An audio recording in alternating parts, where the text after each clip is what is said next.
What's going on, everybody? Today, I wanted to give you what I consider my biggest bang for your buck back PT exercise regimen. This is for most people in pain, acute or chronic, long term.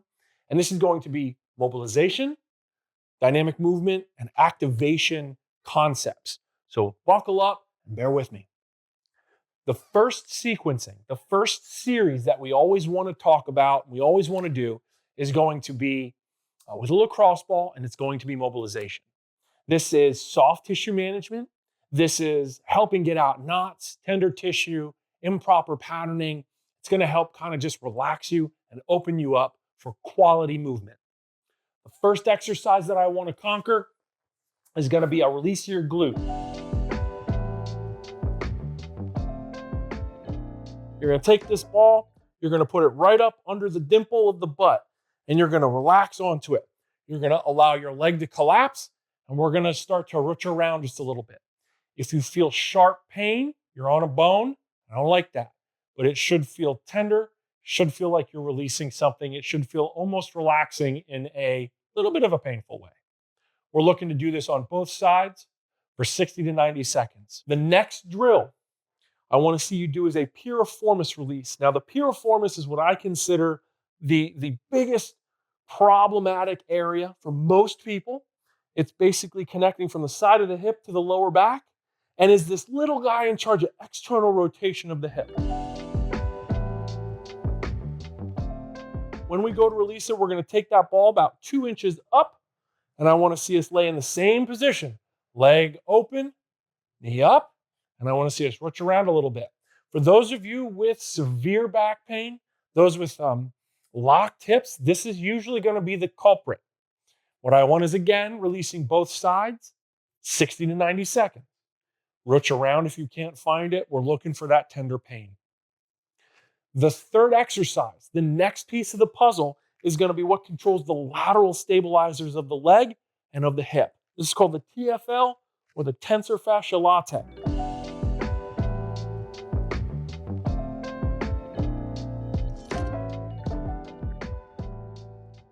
What I want you to do is inside the side pocket, I like to call it, I want us to roll over.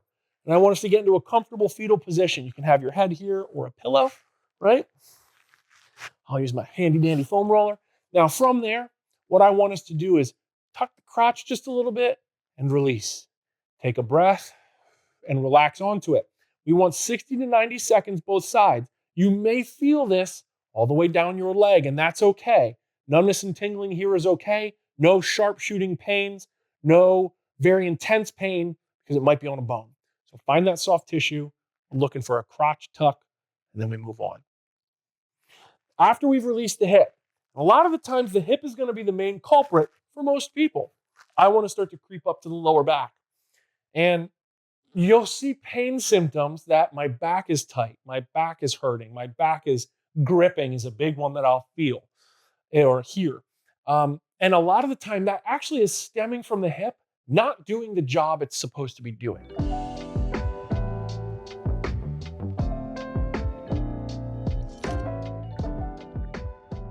What I want to see as our fourth exercise is we're going to kind of dig the ball into what I consider the J of the back, right? So it's right next to the spine. And what I want to see us look to do is lay out nice and straight. That ball is in that dimple. We do not put it on the bone. And what I want to see you do is give me a good knee hug. Up nice and tall. And if you need to roll a little bit left and right, you're more than welcome to. Find a tender spot, again, not on the bone. If it's sharp shooting pain, you stop. And what I want us to do is reach and pull. You can do this by rep ranges or time. I like to say 60 to 90 seconds or until you feel yourself relax. I think it's important to note here that you're actually working on two different muscle groups. The first one is going to be the erector spinae. It's going to be the long musculature that runs right next to the spine all the way up to the neck. But more importantly, we're working on what's called the QL, quadratus lumborum. This is like the tree trunk of the back. Its job is to support the big structure that is your torso. And a lot of the times, as our hips lock down, the QL has to do more than it really likes to do. So when you start to get in there and release, this may feel really good. Stay on it and breathe through it. After we get through our releases, and those are my biggest bang for the buck releases, I want to start to think about dynamic movement. I want to start to think about kind of now taking that open and loose tissue through regular patterning. And what that's going to entail is handy dandy strap.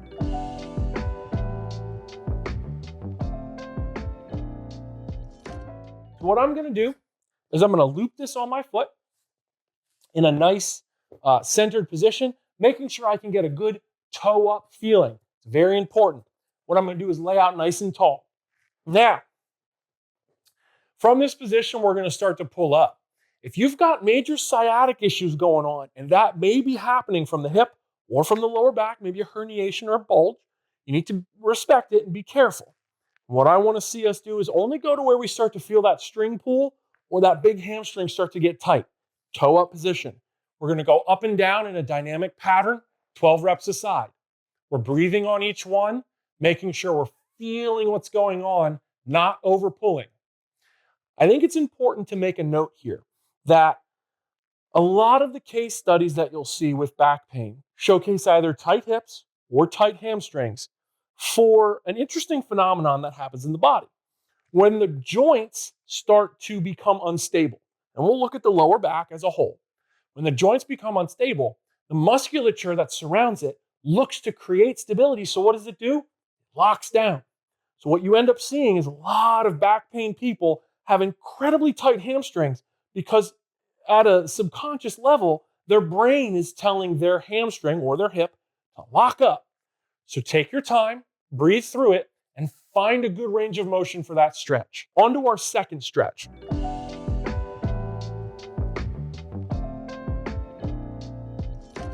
I want to see us come to the side, finding good posture, hip is down, shoulders are down, and now we're looking for a good adductor stretch. The adductor is going to be the thing that closes your legs, and again, is a major culprit for locking down to create stability in the hip. It's trying to keep your femur, this big bone, up in the hip socket because the musculature around the spine isn't doing the job it's supposed to. So in this stretch, we're looking to pull out to the side, toe up position. Again, 12 reps both sides. We've done adductor, we've done hamstring. I want to go after the spiral line.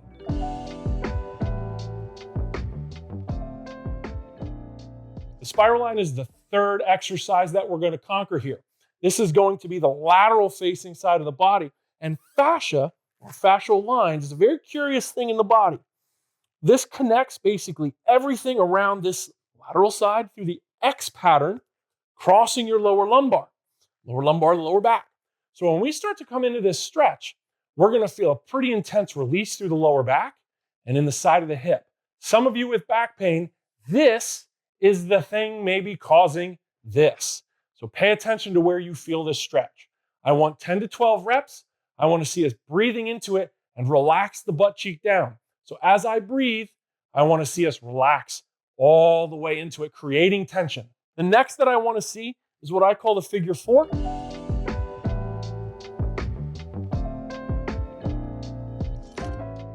I want to see us square up, cross one leg over the other, reach up and through. You can grab the thigh or you can grab the knee for a more intense stretch. What we're looking for is a square hip, spine flush on the mat. Again, now you can't do rep ranges, but I like that 60 to 90 second timetable. We're looking to do that on both sides. Lay back, breathe, and work your hip down. The fifth and final stretch or dynamic patterning that we're going to do is going to be for the hip flexor.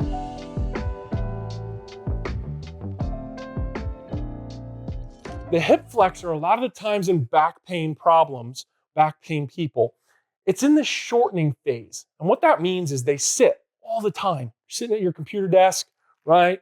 Type. I'm sitting on the couch. The tissue right here is getting shorter. The tissue back here is getting much longer. So what ends up happening is we get into this big booty position, right? Short, long. And people have a really hard time getting their crotch underneath and standing up nice and tall. So how do we counter against that? The easier version is going to be sitting up nice and tall. And all I want to see is 10 to 12 reps, both sides rocking forward. If you feel you have a little more in you, you can put your hand out on the ground. The only rule, I don't see a dropped hip. I want to see us rocking through, flexing butt cheek, holding tight. That's it. You can do one of the two patterns. For those of you with a little bit more advanced mobility, and again, no pain. Pain has got to be your guide. We're actually going to do this stretch with our back foot up on something. So what I'm going to do is put my foot on a ball. I'm going to kick my lead leg out front. And what I want to see you do is rock forward. I'm thinking creating stability and tightness in my left butt cheek. I'm going to hold. You'll feel a very intense stretch here in the front of the hip socket, that capsule there. And that's going to be your hip flexor. We're going to look for 60 to 90 seconds here. This is your final stretch. Now we have to do something that's called activation. Think of it that it's like turning on the right sequencing of lights. And a lot of the times back problems are not only improper positions, but it's also the things that need to be turned on and we're using them aren't actually being used. So I want to walk you through what I would consider my favorite 5 to 6 activation exercises. The first one is going to be an inchworm.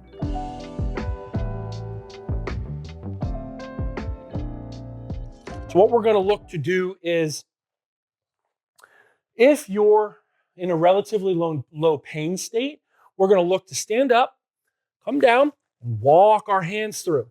If you can't do that, I want you to just start on the ground in a Sphinx position. This is a success.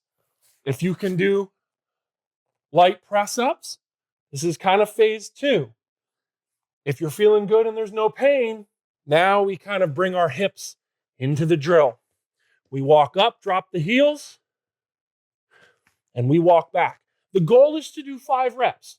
If you can't get to your feet and do that full sequence, well, I'm good right here. The main overarching theme here is about extension and then flexion through the spine. So just like we talked about with activation, I'm trying to start to teach you the right sequencing of lights to get you out of that back pain or that locking phase. The second drill is going to be what I call a piriformis get up.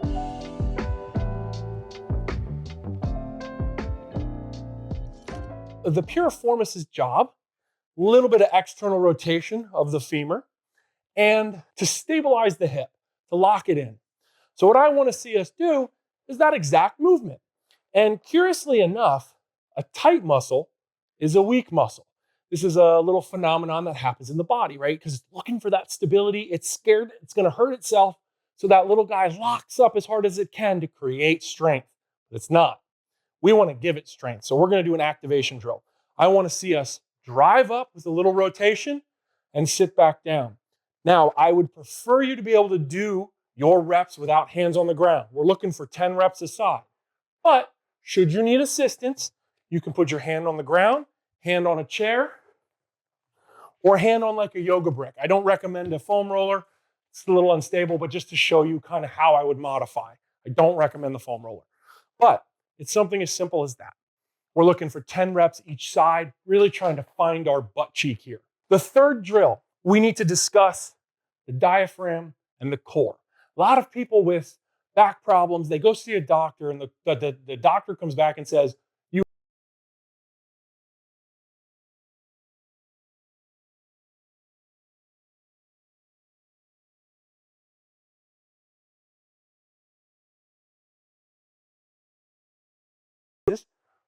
for the overarching stabilization. So let's get into our 90-90 position. This is the number one drill I give for PT, for strengthening a bracing mechanism, big belly, and for strengthening diaphragm. So you're going to be up to a 90-90 with our toes up like we've practiced, hands on the tops of the knees, creating tension. So I'm driving my knees up, pressing in, and I'm going to breathe. And as I go to breathe, I'm going to try and make it last for 5 seconds. So it's going to go like this.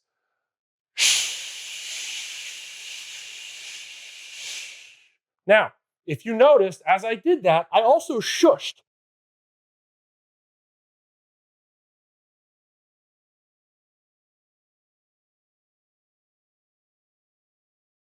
I wanted to do what's called a wall stabilization. So I'm going to lay.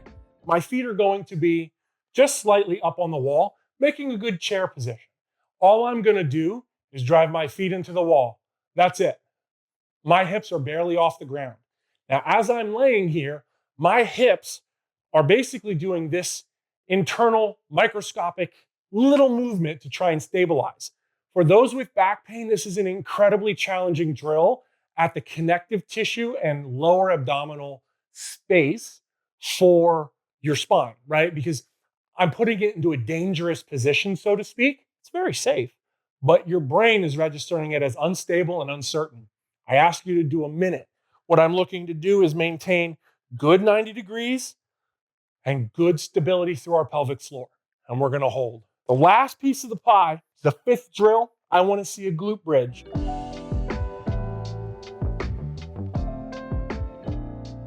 Most people, when they do one, they just go up and down. They just kind of flare their hips. So what I wanna do in my glute bridge, driving through my heels, I wanna see us tuck our lower lumbar, creating basically a crotch to the sky position. Now I'm gonna roll every vertebrae up, up, up, up, up, up. And then as I go down, I want to do the same exact sequence down, right? So I'm rolling my diaphragm first. I'm still off the ground, and finish. It forces you to not only create proper flexion sequencing in the spine, but also engage your abdominal wall in a way that is basically conducive to stability. I'm going to ask for 10 reps there as we go up and through. As you get a little bit better with it, you'll go with some speed. To wrap this, it's important to reiterate the sequencing is going to be mobilize, dynamic movement, activation. If you can only do mobilization to start, that's great, but that's where you start. As you grow, pain is your guide, no sharpshooting pain, and you go slowly through the sequencing. I recommend you do this in the beginning when there's no dogs around, no kids jumping on you, and you can be kind of in your own headspace about your spine, about your back. And that way, hopefully, you can start to pick apart where the pain is coming from and if it's as severe as you think it is. Because sometimes a lot of that pain, as we're registering it, seems bigger than it really is. Make sure to click like, subscribe below. I hope this helped. I hope you have a great day.